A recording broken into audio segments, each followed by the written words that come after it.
So I just figured out something. Hey everyone, I just figured out I've been stuck in a time loop, and I figured out why. See, I've been singing this song for the last 7 weeks, that off and on, Some Enchanted Evening. It's been stuck in your head. It is like an earworm, and I don't even like musicals. It's from South Pacific, but I keep hearing it. It's the strangest thing, and now I know why. Well, a lot of you know that we're up here in northern Michigan at a United Methodist camp, a Chautauqua, and there's a chapel on the campus. It has bells, and they ring 3 times a day. They do a series of songs, and We're just what they've 2 been blocks playing away. are songs from South Pacific. Yeah, And I didn't know that. yeah, I figured it out, and I finally asked down in the office why it was just replaying for the last 7 weeks. It's been playing the same tape 3 times a day, 4 songs from South Pacific, and they said it was because the organist last year came and programmed the bells to do that. Right. It was one series, but he has several. But when they started it this season, then things closed down for COVID. There's nobody up here who knew how to change it to some of the other so it's stuck, and nobody knows how to stop it. And so for 7 weeks, we've been hearing 3 times a day the same 4 songs from South Pacific, and that's why it's stuck that's why in it's your stuck in my head, and why I'm stuck in this time loop. And I'm like, I don't think anybody else. It's like I thought it was my own little reality. And then we're sitting on the porch yesterday, and this young adult, this guy comes cycling by himself. It's just kind of a semi-empty street, and he's singing "Some Enchanted Evening." He's singing it as he drives down. And this is in the middle of the afternoon. These are definitely strange times, times. interesting times. Interesting times. Yes. Time loops. And so that's our series, Interesting Times, and we're looking at 6 virtues to try to bring hope and interest to And times laughter. and laughter now that times that seem otherwise. Yeah. And they definitely seem otherwise. And so we've already looked at 3, and now you're here with me to help us look at number 4, which is patience. Which I'm not sure why this is the one I decided I was going to participate in. I didn't know the topic when I picked it, because I would not say that. I'll just be honest. I don't think patience is particularly one of my strong suits. Really? Really? I wasn't going to say that. Thank you. Yeah, no. So this is a time for patience. I mean, it is. We are stuck in this time loop. We're stuck in this time of suffering, and this time of anxiety. We're tired. We're tired of waiting to experience some of the rituals that are normal for us. We have family birthdays clear back to February that we're still waiting to celebrate. Yeah. Yep. And weddings. Yeah. People have been wanting to do weddings, and they've had to put off weddings and then put them off Canceled, again. deadline, yeah. Put them off again until maybe they decide to just have a tiny little wedding. Same for gravesides. I mean, for Yeah. memorial services. It's a time for patience. It's a time for waiting. And Yeah, it's definitely a time for patience.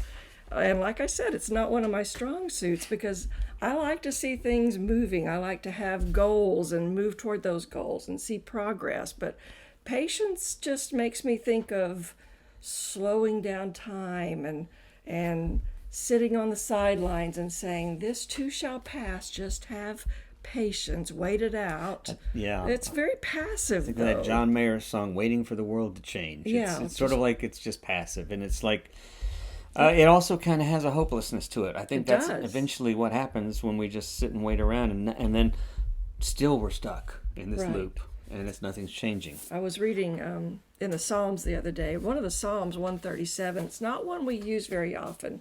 If you know it at all, you only know the first part, and that's because of the words to God spell. It's the one where they say, on the willows we hung up our lyres or our harps, because our captors demanded of us songs. But how can we sing songs of joy when we're in a foreign land? And what it came from the time of the Babylonian exile, and they had lost the promised land. Of course, you know that the Hebrew people, the land was tied to the covenant, so that was essential. When they lost the land, they lost the covenant. Here they are, exiled into foreign lands, and they feel very hopeless. And so they just hang it up. They hang up their harps. They hang up their lyres. They quit. They acquiesce. They're hopeless. And that's kind of what patience feels like, just waiting. And that hopelessness that acquiescing, we don't think about it, but it can lead to rage. Well, and it does, And it does here. in this particular psalm. It's a reason we don't use it in worship Yeah. services. The ending says, it turns to vengeance. Yeah. It says, It's, blessed is the one who takes revenge on these Babylonians. Blessed is the one who takes their babies and bashes their heads on the rocks. I mean, just violent it's anger. very angry. It's Yeah. like And we're not going to use this one in worship, although we said we weren't, and we just read it. So it's one of the only times you'll ever hear it in a worship service. But that's the thing. I think the value and the challenge of these scriptures of Bible is that it is often very raw. It does often speak. It's not affirming that kind of behavior or justifying Right. vengeance. It's saying that sometimes it gets so bad that waiting just results in us giving up. And that the giving often, up feels powerless, and then it comes out out of in rage. Yeah, we act out of rage, Yeah. and so But we have a scripture that sort of, I think, that really segues us into this idea of waiting and patience and what patience can do to bring hope and interest to that kind of reality. So share that scripture. Yeah. Reading for today is from the prophet Isaiah, chapter 40, verses 28 to 31. Have you not known? Have you not heard? The Lord is the everlasting God, the creator of the ends of the earth. God does not faint or grow weary. God's understanding is unsearchable. God gives power to the faint and strengthens the powerless. Even the young will faint and be weary, even they will fall exhausted. But those who wait upon the Lord shall renew their strength. They shall mount up with wings like eagles. They shall run and not be weary. They shall walk and not faint. Wait upon the Lord. Sounds like we hear that a lot. That's a verse that we hear a lot. And it's this same thing we hear in the New Testament, all things work together for good. I mean, it's this idea that things will work out. This too shall pass. The wait upon the Lord seems very passive. It sounds so it sounds like patience is meant to be passive. Yeah, and that's my question about patience, because it also says that those who wait upon the Lord will be renewed. And so is that what patience is, just being passive? Yeah, and I don't think so. Okay. I don't think so. And then, so you know me, I love to look at things from a different angle, and so I start digging, and I go into this is in the Did You Know department of our message today. I like to look at the etymology of words, and so... I bet we're going to get Latin roots. Latin roots. Okay. And cognates. I used to know what that was. Uh-huh. Okay. Did you know? What do I not know? For example, we know that patience, if we look at patience in definition, it's like long suffering. Right. And then just for a sidebar, just for fun, longanimity. That's a Middle Ages word for patience, longanimity. Actually, look it up, longanimity. It means long soul. But that's a whole other thing. So if you look at the root word to patience, then what you discover is... in the Roman usage and the Latin usage, it really wasn't about people. It was about navigable rivers. Patience was about navigable. Navigable. No. No. Navigable. Navigable. Able to navigate. Able to navigate Rivers a river. that are That's able right. to navigate. That's I right. can't say So I mean, if you think about it, patience is not this sidelined kind of, I'm going to sit on the shore and wait for my boat to come in, or my ship to come along. I'm going to wait for God to do something. I mean, it's this. Fix it for me. I'm in the water. I'm in the river navigating. That's how patience was understood. How do you navigate a river? Because rivers require depth and width, and they require certain things and skills. So if you're paddling, if you're you got obstacles, you've got rapids, and then you've got long, slow, windy rivers. So navigating a river is this idea, is what patience is. There's some aspect of patience that's about navigating life and being responsive to what's there. Right. So it's seeing what's possible from moment to moment, how to engage with those moments that move us past obstacles as opposed to, trying to move through them. So what are some of the skills of having patience if it's not simply waiting it out, or waiting for something to change or someone to fix it. What is that? Well, I think that's the other thing I kind of like to play with is the idea of thinking of waiting upon the Lord is more as we understand it now. I mean, as Paul mentioned, if we understand God as the ground in whom we live and move and have our being, and Paul Tillich, the theologian, God is the ground of our being, then what does it mean to wait on the ground of our being? Wait upon, or what does it mean to navigate the ground of our being? So, I think part of that means that we are part of this idea of shalom. We're part of this bigger story. I think I forgot to mention earlier, but all these virtues are rooted in this idea of shalom. They're rooted in this idea that the story is bigger than you or me. Yeah, true. The story is about this balance and right relationship. Love the Lord your God with all your heart, soul, and mind. Love the ground you're being with all your heart, soul, and mind. Love your neighbor as yourself. Love yourself. Love your neighbor. So it's this relationship that is what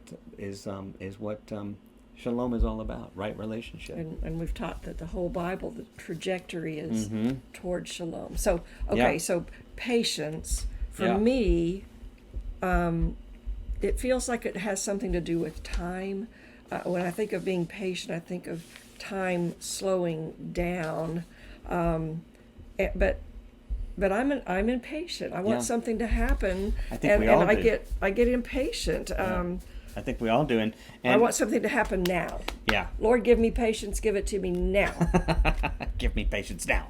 So Krista Tippett, when she talks, how does it relate to time? Well, we like to. I mean, Krista Tippett it has this whole. A lot of this came out of her idea of Civil Conversations Project, and one of the ways that she describes patience is a spiritual view of time. Oh yeah. See, I like that. It's a different orientation to time. Okay. So she says, this is how she defines it. She says, patience is the fruit of a full-on reckoning with reality. It's a commitment to move through the world as it is, not as we wish it to be. Say that again. Yeah, patience is a commitment to move through the world as it is, not as we want it to be. Right? So sitting on the sideline, we're just waiting for it to get fixed. We're just passively waiting for things to be the way we want them. She's saying it's moving through the world as it is. So patience is actually participating.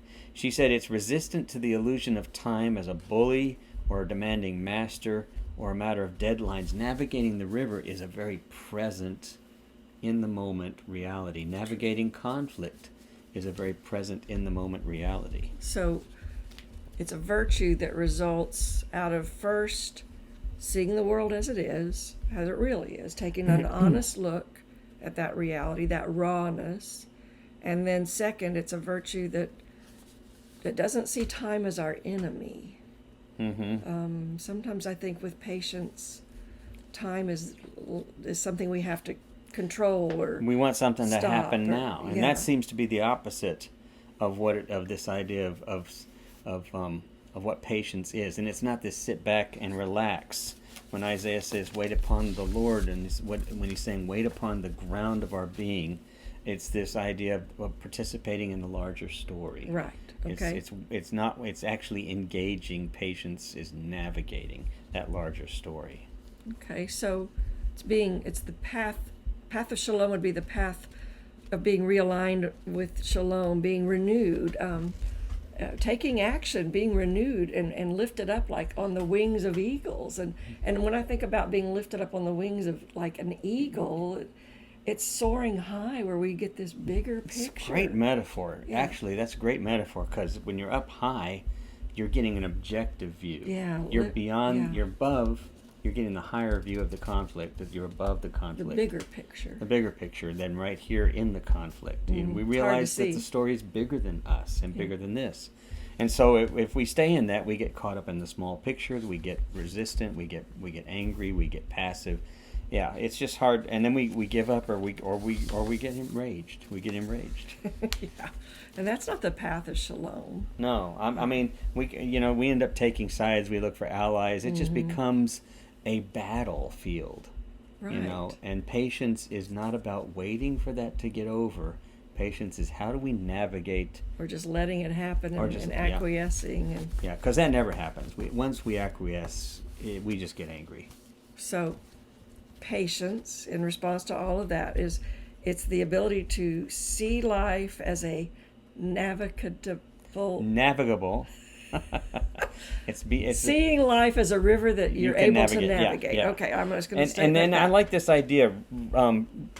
Patience. This is something I think is important. Patience refuses to see everything or anything as conflict. Oh, That is so hard, okay. right? Because our lizard brain wants to see things as conflict. Yeah, that's our knee-jerk reaction. Right. We It's just just, can't. hey, Yeah. go to battle. Yeah. Take it on. And so it's if we can't resolve conflict with conflict. So Yeah, patient. it's like Einstein said, you can't solve a problem with the same reasoning that got you in there. Right. So if Yeah. everything's a conflict, you can't solve a conflict with conflict. Right. It's So what do you do? so you don't see it as conflict. Okay, You what do you don't see it? You How do see you it. see it? There's something bigger. Okay. Right. So I love this. First you see something bigger. Well, because shalom is bigger. Okay. And that's where we have to get to. That's the purpose. And so someone like this author that I've enjoyed kind of following, Bob Goff, who is a lawyer. So you wrote Love. He wrote the book Does. called Love Does, and he's got Okay. a couple other ones.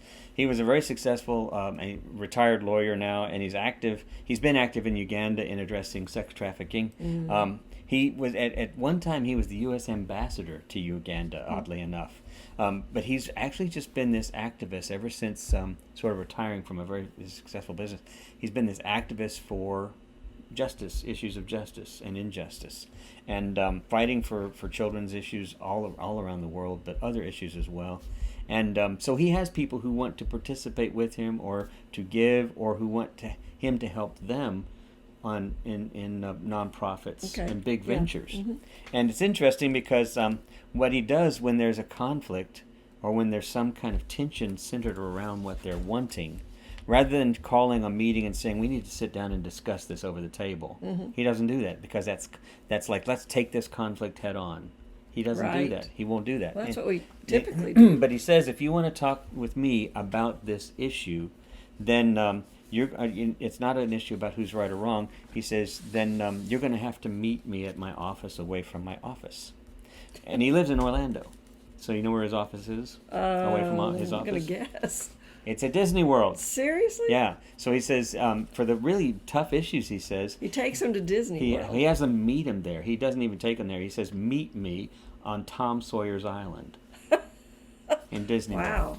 Wow. I wouldn't mind a meeting with him. That's a patient man. Well, his patience is not to sit there. His patience is to come up with a creative way. He reframes He's it. diverting the conflict. Yeah, And because the story's bigger, right? He's disabling the conflict by kind of throwing you off your guard. Right. Being creative. Yes, being creative. Right. So he's a patient man. Being creative. Which is not the same as he puts up with a lot.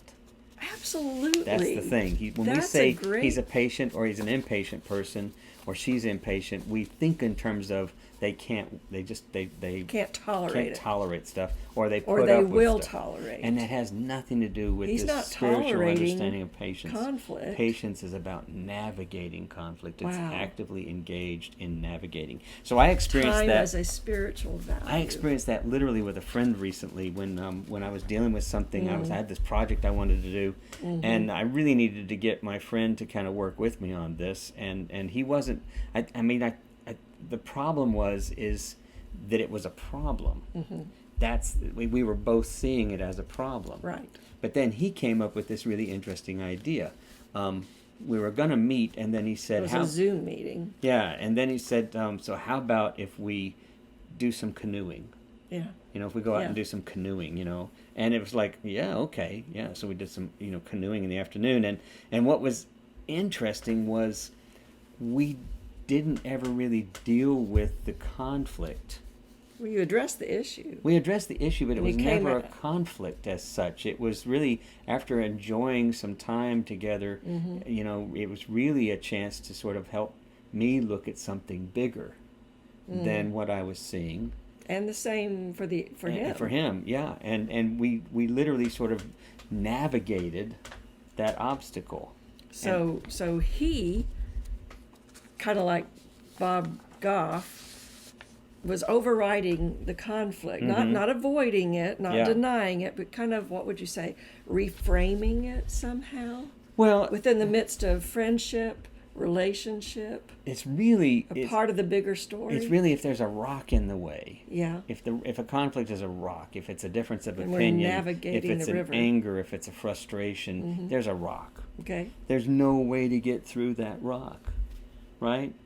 You're just not going to do it. I guess you could blow it up with dynamite, and that's what some people definitely try to do. True. They really try to. But patience. But patience is not blowing things up. Patience is navigating the river. But it's looking at what's real. It's there. Yeah, you're going to side. You're going to move But around it. how do we navigate You're going to be it? creative. Yeah. I like that. So the invitation for shalom isn't to win and get your way. That's the thing. The other day I was talking to someone who said they were going to get into conference. They really wanted to just talk to someone who thought about things differently than them, and so they just wanted to know more. And I asked them. I said, "Yeah, but what's your agenda?"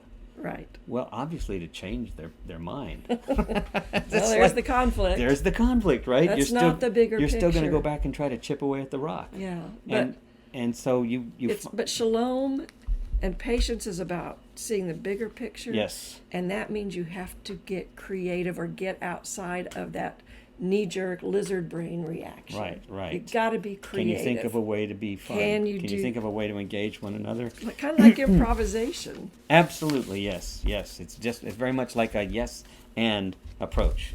Okay, So we got we're, do some quick takeaways because We do. We're getting down to the end of our we're time. wrapping So, up. So okay, why don't all you right. give us some So, quick takeaways? Quick takeaways. The first one that we've talked about then. The first one is that understand patience is about relationship. So there's no sitting back. There's no sidelining. Patience is about relationship, right? Okay. So whether it's with a coworker, a friend, yourself, with life, with creation, it's always about, and for shalom, because that's our guiding principle, it's always about right relationship. Right. Secondly, then, patience is about realigning our lives with this bigger picture. So that when we... All of our lives, like our Right. decisions, Right. our actions, even our attitudes. It's hard. It's a practice. We have to see that it's a practice. It's an ongoing daily, how do I see you, for example, as a part of the bigger picture of shalom in our And relationship? when you're How do I see frustrated my or angry, colleagues? that's not what you want. But it, Right. yeah. It has to It be is a sort of a discipline, isn't primary it? practice, Yeah. yeah. Okay. And that leads to the third point, which is patience is not waiting but navigating. Patience is not waiting but is navigating. We find the simplest ways to ground ourselves. With the ground of our being, whether we connect with creativity, whether we connect with a walk or any of the number of ways that we can connect ourselves with the bigger picture than our own anger, ego. Meditation, prayer, doing something It creative. gets back to humility too. We have to realize it's not about us. Yeah. And that's hard, not So to we see ground ourselves as the ourselves thread. again. So we ground ourselves in simple and creative ways to move around the rocks, so to speak. Anything we can do to get us out of that temptation to sit in despair, Yeah. which is useless. Right. Anything we can do. Yeah. And so anyway, so patience is not acquiescing. It's not passive. It is actively engaging in hope. That's a real different way of looking at patience. It's not waiting, it's navigating. Love that. I do too. Love that. It's a good way to end. good way to All right. wrap it up. All right. So thank you for being with us. And it was good to be with you all this morning. Hope you have a great week. And we will see you again. The band's going to do a great song, Five for Fighting song called What Kind of World Do You Want? So blessings. We'll see you soon.